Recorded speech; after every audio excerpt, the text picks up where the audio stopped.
নমস্কার বন্ধুরা, আমি অমিত, আপনাদের সাইবার বন্ধু। আজকে আমরা একটা নতুন ভিডিও নিয়ে এসেছি, mobile app related cyber fraud. এই মোবাইল অ্যাপ্লিকেশান ব্যবহার করে সাইবার প্রতারকরা কীভাবে আপনার লক্ষ লক্ষ টাকা আপনার কাছ থেকে হাতিয়ে নিচ্ছে সেটা আজকে আমরা জানব। এবং এ বিষয়ে এই কয়েক সপ্তাহে আমরা প্রচুর অভিযোগ পেয়েছি, সেই জন্য বাধ্য হয়ে এর ভিডিও করছি আপনাদের জানাবার জন্য, আপনাদের সচেতন করার জন্য। এই ভিডিওটা আপনি দেখুন এবং আপনার পরিচিত বর্গের মধ্যে ছড়িয়ে দিন, তারা যাতে এই প্রতারকদের ফাঁদে পা না দেন। আসুন শুরু করি।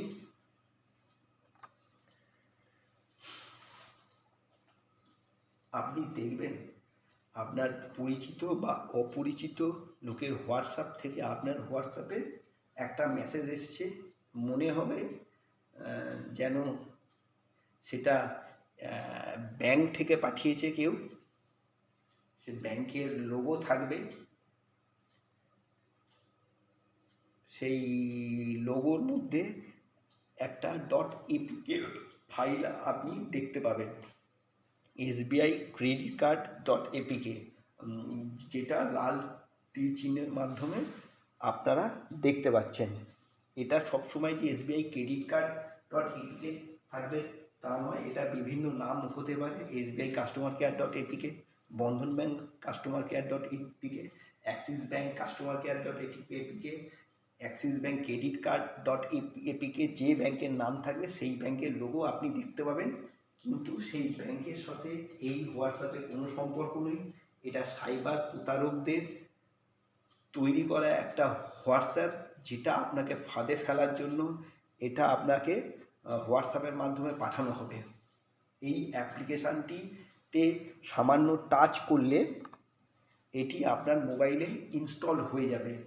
তারপর আপনার মোবাইলে সেভ করা সমস্ত ব্যাংকিং ডেটা, মেসেজ ওই অ্যাপ্লিকেশানে সেট করা মোবাইল নাম্বারে অটোমেটিক্যালি ফরওয়ার্ড হয়ে যাবে।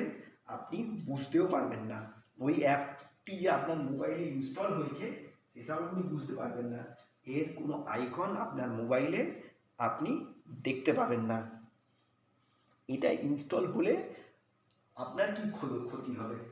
আপনার সমস্ত ব্যাংকিং ডেটা, মেসেজেস অন্য মোবাইলে ফরওয়ার্ড হয়ে যাবে। এর সাহায্যে প্রতারকরা আপনার ব্যাংকের ইন্টারনেট ব্যাংকিংয়ে লগ ইন করতে পারবে, যার সাহায্যে আপনার ব্যাংকে যত টাকা আছে সব টাকা IMPS-এর মাধ্যমে তারা অন্য অ্যাকাউন্টে শিফট করে নেবে এবং বিভিন্ন ই-কমার্স সাইট থেকে কেনাকাটা করে নেবে।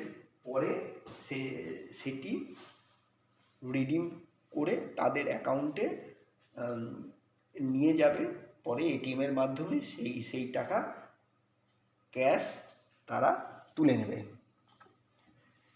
কি করবেন আর কি করবেন না, কেউ যদি ওই মেসেজ আপনাকে পাঠায়, সঙ্গে সঙ্গে ওই হোয়াটসঅ্যাপটাকে ব্লক করুন এবং পুরো মেসেজটা মুছে দিন। যদি বুঝতে না পারেন ওইটি মোবাইলে ইনস্টল হয়েছে কি না, তাহলে সুরক্ষার জন্য যে মোবাইলটি আপনি ইউজ করেন তার সিম কার্ডটি খুলে ফেলুন, মোবাইলের ব্যাকআপ নেন, নিয়ে ফ্যাক্টরি মোডে ওই মোবাইলটা ইমিডিয়েট রিসেট করুন। রিসেট না করলে, ফ্যাক্টরি মোডে রিসেট যদি না করেন, তাহলে ওই অ্যাপ্লিকেশানটা আপনার মোবাইলে রয়ে যাবে।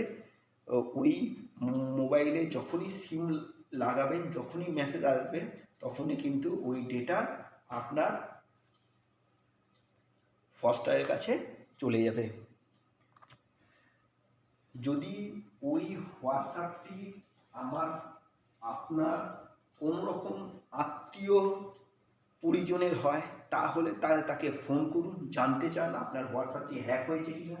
যদি হ্যাক হয়ে থাকে তাহলে ওনাকে বলুন ওনার এই হোয়াটসঅ্যাপ দিয়ে বিভিন্ন রকম ক্ষতিকর অ্যাপ্লিকেশান সবাইকে ফরওয়ার্ড করা হয়েছে, সবাইকে যাতে ফোন করে জানিয়ে দেয় আপনার হোয়াটসঅ্যাপটা হ্যাক হয়েছে, তারা যাতে ওখানে পাঠানো কোনো অ্যাপ্লিকেশান ইনস্টল না করেন।